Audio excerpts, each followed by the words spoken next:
Hello, I'm Brené Brown, and today I want to talk with you about something I am deeply passionate about and that I believe can change your family's life. How to raise truly happy children in this complex world we've been given to live in. You know, after more than 15 years working as a psychiatrist, I have seen hundreds of desperate parents come into my office asking, "Doctor, what did I do wrong? My child is sad, anxious, doesn't relate well." And the reality is that in most cases, these parents did not do anything wrong. Simply no one taught them the neurobiological and emotional keys that really matter to raise resilient and happy children. Because look, we live in a society that has sold us the idea that being a good parent means that a child gets good grades, behaves well, doesn't cause problems, but neuroscience is showing us that this is not enough. In fact, many times it can be counterproductive. Today, I am going to share with you 5 keys that I consider absolutely essential, but which are rarely discussed in traditional parenting books. These are tools based on scientific evidence that will help you build in your child what I call a solid emotional base. That base that will allow them to navigate life with confidence, manage their emotions, and above all, be genuinely happy. And before we begin, I want to tell you something important. It's not about being perfect parents, it's about being conscious parents. So relax, take a deep breath, and let's discover together these 5 keys that can transform completely the way you relate to your child. The first key, and perhaps the most important of all, is something I call emotional regulation by modeling. And here comes the first great truth that I want you to understand. Your children don't do what you tell them. They do what they see you do. Look, a child's brain is constantly scanning the environment, especially their reference figures, which is you, and it's not scanning consciously. It does so through what we call mirror neurons. These neurons activate when your child sees you react to stress, to frustration, to joy, and they are literally learning, neuron by neuron, how to manage emotional life. I'm going to tell you something I see constantly in practice. A mother arrives worried because her 8-year-old child is very anxious, can't sleep, worries about everything. And when I start to inquire, I realize this mother lives in a state of constant alert. She's running all day, solving problems, worrying about 1,000 things. And when something doesn't go as expected, she explodes or becomes visibly distressed. What is this child learning? He is learning that the world is dangerous, that one must always be on alert, that when things don't go well, the response is anxiety or an emotional explosion. But here comes the beautiful part. When this mother learns to regulate herself emotionally, when she learns to breathe before reacting, when she learns to model calm in the midst of the storm, the child automatically begins to change as well. Neuroscience tells us something fascinating. When you regulate yourself emotionally in the presence of your child, their nervous system co-regulates with you. That is, you are literally teaching their brain how to be calm. So how do we apply this day to day? First, before reacting to any behavior from your child, breathe. Literally 3 deep breaths. This activates your parasympathetic nervous system and pulls you out of survival mode. Second, verbalize what you feel without blaming. For example, instead of shouting, "I am fed up," you can say, "I feel very frustrated right now. I need a moment to calm down." Third, when your child is in the middle of a tantrum or emotional crisis, do not try to reason with them. Their rational brain is offline. Instead, accompany them from calm. You breathe, you maintain serenity, and you give the nonverbal message that intense emotions can be moved through without losing control. Remember, it's not about not having intense emotions. It's about modeling how to manage them in a healthy way. Your child needs to see you feel, but also needs to see you regulate those emotions in a mature way. The second key is something that goes totally against what many of us were taught: connection before correction. Look, we have a natural tendency when our child misbehaves to go directly to correct the behavior. Don't do that. That's wrong.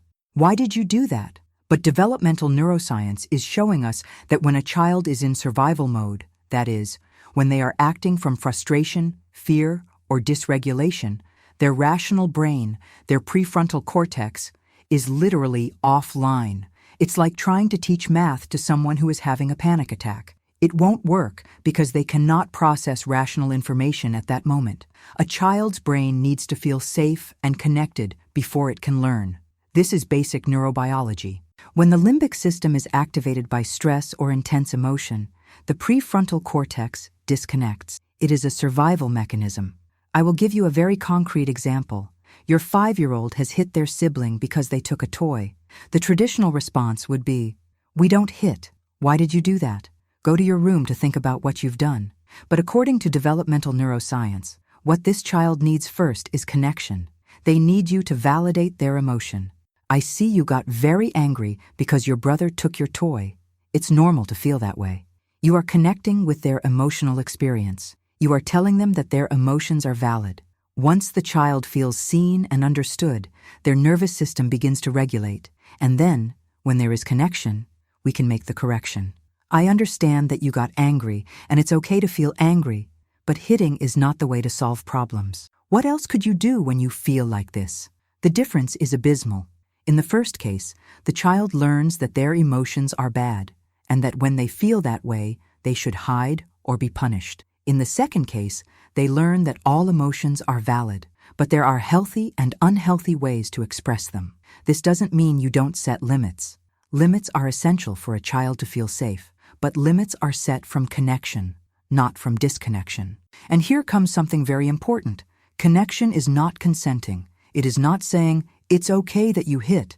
It is saying, "It's okay that you feel this way, but this is not the way to express it." How do we apply this? First, when your child is dysregulated, before correcting, validate their emotion. "I see that you're very frustrated. I understand that you feel sad. I realize that this makes you very angry." Second, offer physical containment if necessary. Sometimes a hug, sometimes simply being nearby, breathing calmly. Third, once you see they are calmer, then talk about the behavior and the alternatives. This sequence, connection first, correction afterwards, is not only more effective in the short term, but in the long term, it is building in your child the capacity for self-compassion and emotional self-regulation. The third key is something that in our hyper-connected society has become almost a superpower: full presence with our children. We live in an era of constant distraction. We are physically present, but mentally absent. And this has a profound neurobiological impact on our children that we usually don't consider. Look, a child's brain is designed to connect with the brain of their caregivers. When you are truly present, when your attention is placed completely on your child, what neuroscientists call neural resonance activates. That is, your brains literally synchronize. But when you are physically present but mentally distracted, checking your phone, thinking about work, doing 1,000 things at once, your child perceives it. Their nervous system picks up that you are not truly available, and this generates in them an unconscious sense of insecurity and disconnection. I have seen this thousands of times in practice. Parents say, "But I spend all day with my child. I don't understand why they are so demanding, so clingy." And when I inquire, I realize that they do spend time together, but it is low-quality time. They are together, but they are not connected. Notice this. A child prefers 15 minutes of full attention over 3 hours of fragmented attention. Their brain needs to feel that they are important to you, that they deserve your complete attention, even if it's for a moment. And here comes something that may sound contradictory, but is very powerful.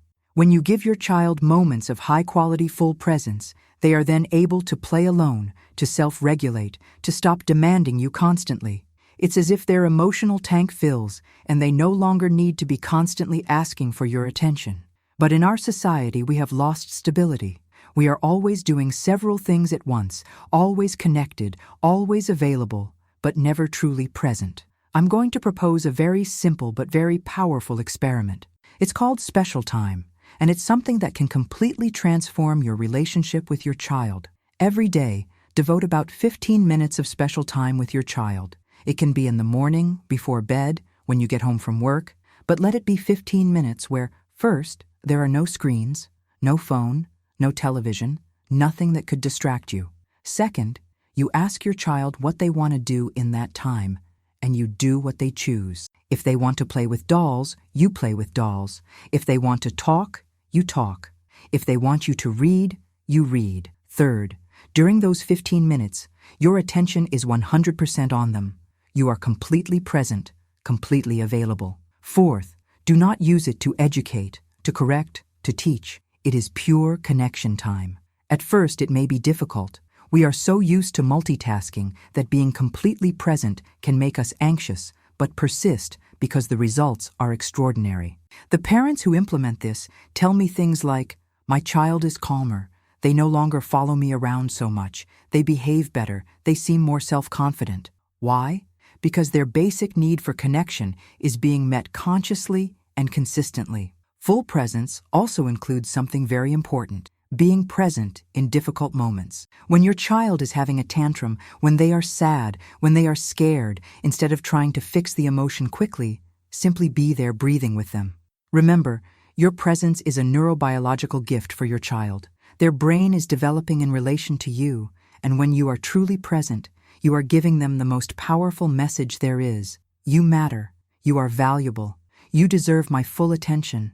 The fourth key is something that can completely determine your child's relationship with failure, with challenges, and with their own capacity for growth. Cultivating what psychologist Carol Dweck calls a growth mindset. Look, all of us tend to have one of two mindsets: fixed mindset or growth mindset, and the way we talk to our children determines which of these two mindsets they will develop. A person with a fixed mindset believes their abilities, their intelligence, their talents are fixed. Am I good at this or bad at this? Am I intelligent or not cut out for studying?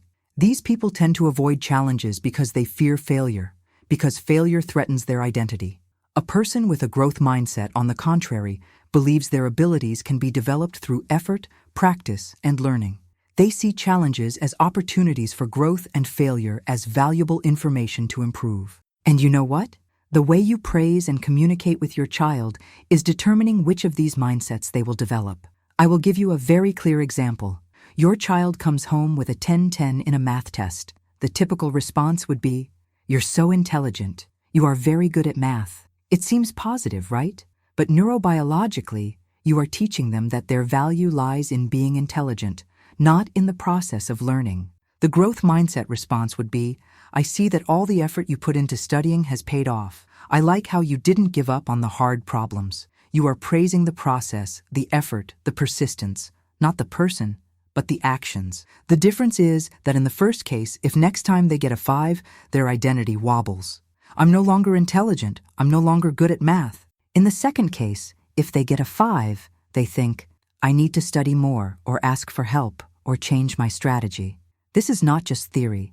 Studies show that children with a growth mindset have better academic performance, greater resilience in the face of difficulties, and a lower tendency toward anxiety and depression. But the growth mindset doesn't apply only to grades. It applies to everything, to emotions, to relationships, to life's challenges. For example, if your child is having difficulty making friends, instead of saying, "You're very shy, it's normal that it's hard for you," you can say, "Making friends is a skill you can learn. What things could you try to connect better with other children?" How do we cultivate this mindset? First, praise the process, not the result. Instead of, "You're very good," say, "I like how you tried. I see you didn't give up. Great that you asked for help when you needed it." Second, normalize error as part of learning. When your child makes a mistake, you can say, "Great, mistakes help us learn. What do you think we could do differently next time?" Third, use the power of the word "yet." Instead of, "I don't know how to do this," teach your child to say, "I don't know how to do this yet." The neurological power of that word is incredible. Fourth, share your own learning and failure processes. Tell your child about something that was hard for you to learn, about mistakes you made and what you learned from them. This normalizes the growth process. Fifth, celebrate effort and improvement, not only achievements. If your child used to take an hour to do homework and now takes 45 minutes, celebrate it. If before they got frustrated and shouted, and now they still get frustrated, but take a deep breath, celebrate it. Growth mindset is like a gift you give your child for life. You are teaching them that there are no fixed limits to what they can learn, achieve, or become, that every day is an opportunity to grow and improve. And this does not mean constant pressure or demands. It means constant hope and trust in their capacity for development. The fifth and final key is something our society has been gradually losing, but that neuroscience shows is absolutely essential for healthy brain development: free play and creativity. And when I speak of free play, I mean something very specific that has little to do with what most children experience today. We live in a time where we have overstructured, overscheduled, and over-optimized childhood to limits humanity has never known. Today's children go from school to English classes, from English to soccer, from soccer to piano, from piano to doing homework, from homework to directed activities. They have a busier schedule than a top executive, but they have lost something absolutely fundamental for their neurodevelopment: time to play freely, to be bored, to create from their own imagination without any adult direction.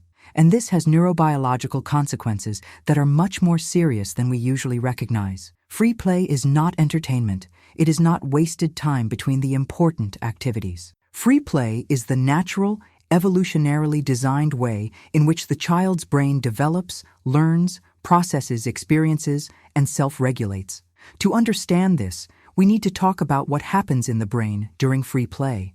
When a child plays without adult instructions, without specific predetermined objectives, simply following their natural curiosity, they are exercising their prefrontal cortex in the most natural and effective way possible. The prefrontal cortex is the brain area responsible for executive functions: planning, decision-making, problem-solving, emotional regulation, creativity, mental flexibility. It is the area that makes us specifically human, and this area does not develop through structured classes or directed activities. It develops through free play. When a child builds a fort with cushions, they are exercising planning. When they decide what role they are going to play in an imaginative game, they are exercising decision-making. When their play doesn't turn out as expected and they have to adapt, they are exercising mental flexibility. When they play family, processing conflicts they have experienced, they are exercising emotional regulation. Free play is like the most complete gym for the prefrontal cortex. But we have filled our children's lives with directed exercises and almost completely eliminated free exercise. I will tell you something I see constantly in practice, and that should alarm us as a society. Parents arrive worried because their child doesn't know how to play alone, always needs to be told what to do, has no initiative, says they are bored as soon as there is no screen or structured activity. And when I inquire into the child's history, I realize that from a very young age, this child has had everything structured, everything organized, everything directed. They have never had the opportunity to face the creative void and create from there. We have created a generation of children who are experts at following instructions, but who don't know what to do when there aren't any, who are brilliant at solving problems others pose for them, but who don't know how to identify which problems they themselves are interested in solving. The boredom that we experience as an enemy to fight is actually the fuel of creativity. When a child is bored, when they have nothing structured to do, their brain automatically begins to look for ways to entertain itself. And that is where imagination, creativity, initiative, the ability to generate their own projects is born. But we, with the best of intentions, have become our children's entertainment managers. As soon as they say, "I'm bored," we jump in with solutions. Take the tablet, I'll put on a movie, let's go to the park. Why don't you do a puzzle? We are stealing from them the opportunity to develop what psychologists call tolerance for boredom and the capacity to self-regulate leisure. And so, we are raising children who don't know how to be with themselves, who don't know how to create entertainment from nothing, who always need external stimuli to feel okay. Children who become adolescents and adults who don't know what to do with free time, who always need to be doing something to avoid facing their own inner world. Free play also fulfills another crucial neurobiological function. It is the natural way in which children process their emotions and experiences. When a child plays doctor after a visit to the hospital that scared them, when they play family to process a conflict between their parents, when they create fantastic stories where they are the hero who defeats the monster, they are doing natural therapy. Symbolic play allows the child to take experiences they may have lived as overwhelming or confusing and restage them in a context where they have control. This is deeply healing and organizing for their psyche. But this only happens in free play, not in directed play. In directed play, the child follows someone else's rules and objectives. In free play, the child is the creator, the director, the protagonist of their own world. It is they who decide what is important, what deserves their attention, how they want the story to unfold. Longitudinal studies show that children who have more opportunities for free play develop better creativity, better problem-solving, better emotional self-regulation, and, interestingly, better long-term academic performance. Why? Because they have developed the ability to self-regulate, to sustain attention, to generate their own questions, and to seek their own answers. How do we consciously recover free play in our children's lives? First, fiercely protect free playtime in the daily routine. Every day your child needs unstructured time, without screens, without adult-directed activities, time to simply be, to explore, to create from their own initiative. Second, resist the temptation to fix boredom immediately. When your child says, "I'm bored," you can respond, "How interesting."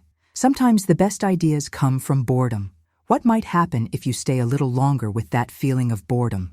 Give them the chance for their own creativity to emerge. Third, provide simple, open-ended materials instead of very specific toys. Cardboard boxes, blank paper, colored pencils, building blocks, natural materials like sticks, stones, leaves. The simpler and more open the material, the more space there is for the child's imagination to transform it into what they need. Fourth, do not direct their play. If you see they are playing with dolls in a way that seems incorrect to you, if they are using the building blocks to make something that isn't a house, let them do it their way. Their way of playing is correct for them at that moment. Their brain knows what it needs to exercise. Fifth, always value the process, never the product. If your child makes a drawing that for you does not represent anything recognizable, don't say, "What is this?" Say, "Tell me about your drawing," or "I see you used many different colors. How did you choose those colors?" Sixth, bring back outdoor play and contact with nature.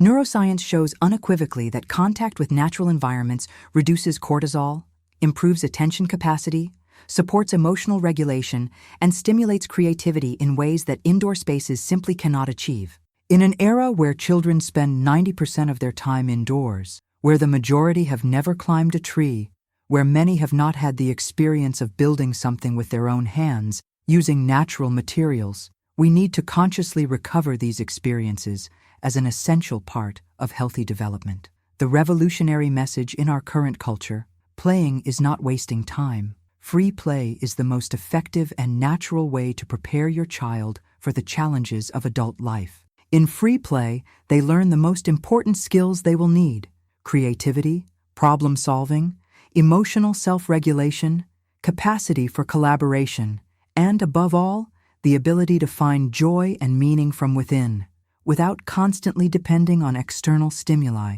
to face boredom and create from there. Boredom is not the enemy. Boredom is the fuel of creativity. When a child is bored, their brain begins to look for ways to entertain itself, and that is where imagination is born, creativity, initiative. But we, with the best of intentions, have become our children's entertainment managers. You're bored. Take the iPad. You don't know what to do? I'll give you an activity. You have free time? Let's add another extracurricular. And so we are creating children who don't know how to be with themselves, who don't know how to create from nothing, who always need external stimuli to feel well. Play is also the natural way in which children process their emotions and experiences. When a child plays doctor after a hospital visit, when they play family to process family conflicts, when they create fantastic stories where they are the hero, they are doing natural therapy.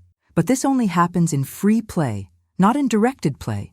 In directed play, the child follows someone else's rules. In free play, the child is the creator of their own world. How do we recover this? First, protect free play time. Every day your child needs unstructured time, without screens, without directed activities, time to simply be. Second, resist the temptation to fix boredom immediately. When your child says, "I'm bored," you can say, "How interesting." Sometimes the best ideas come from boredom. What might happen if you stay a while with that boredom? Third, provide simple, open-ended materials, cardboard boxes, paper, pencils, natural materials. The simpler the toy, the more space there is for imagination. Fourth, do not direct their play. If you see they are playing with dolls wrong, let them do it their way. Their way of playing is right for them at that moment. Fifth, value the process, not the product. If your child makes a drawing that means nothing to you, don't say, "What is this?" Say, "Tell me about your drawing," or "I see you used many colors." And something very important, free play includes outdoor play, contact with nature. Neuroscience shows that contact with natural environments reduces cortisol, improves attention, and supports emotional regulation. In an era where children spend most of their time indoors in front of screens, we need to consciously recover contact with nature as an essential part of their development. The message is clear. Playing is not wasting time. Play is the most effective way to prepare your child for adult life, because through play, they learn the most important skills: creativity, problem-solving, self-regulation, and the ability to find joy and meaning from within. Well, we have reached the end of this journey together, and I want you to take a moment to pause with me. Take a deep breath and think about these 5 keys we have shared. Emotional regulation by modeling, remembering that you are your family's emotional thermostat. Connection before correction, understanding that a disconnected brain cannot learn. Full presence, knowing that your full attention is the most valuable gift you can give your child. Growth mindset, helping them see every challenge as an opportunity to learn and grow. And free play, protecting their natural right to develop through exploration and creativity. These 5 keys are not parenting tricks. They are fundamental neurobiological principles that respect how the human brain is designed to develop optimally. And here comes something very important that I want you to understand. It's not about being perfect parents. It's about being conscious parents. You will have bad days. You will lose your patience. You will make mistakes, and that is okay. In fact, it's necessary. What matters is the general trend, the direction you are pointing.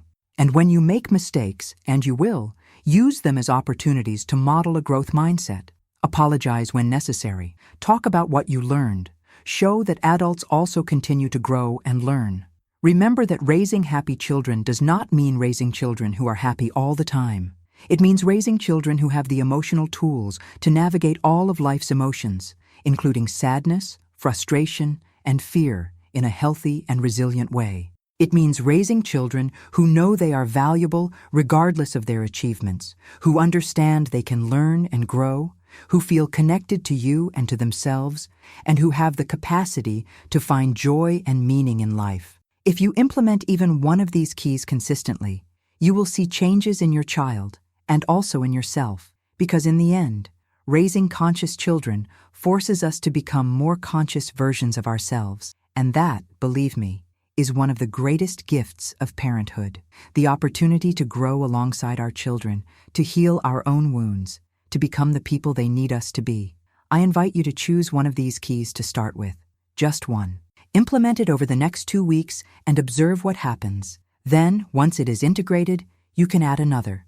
Remember, small and consistent changes generate large and lasting transformations. Thank you for joining me on this journey. Thank you for your commitment to raising children who are happier, more resilient, more connected to themselves and to others. The world needs more children raised with consciousness, and you are part of that transformation. Take good care of yourself, take care of your family, and remember, you are enough. You are doing important work, and your children are fortunate to have you. A huge hug.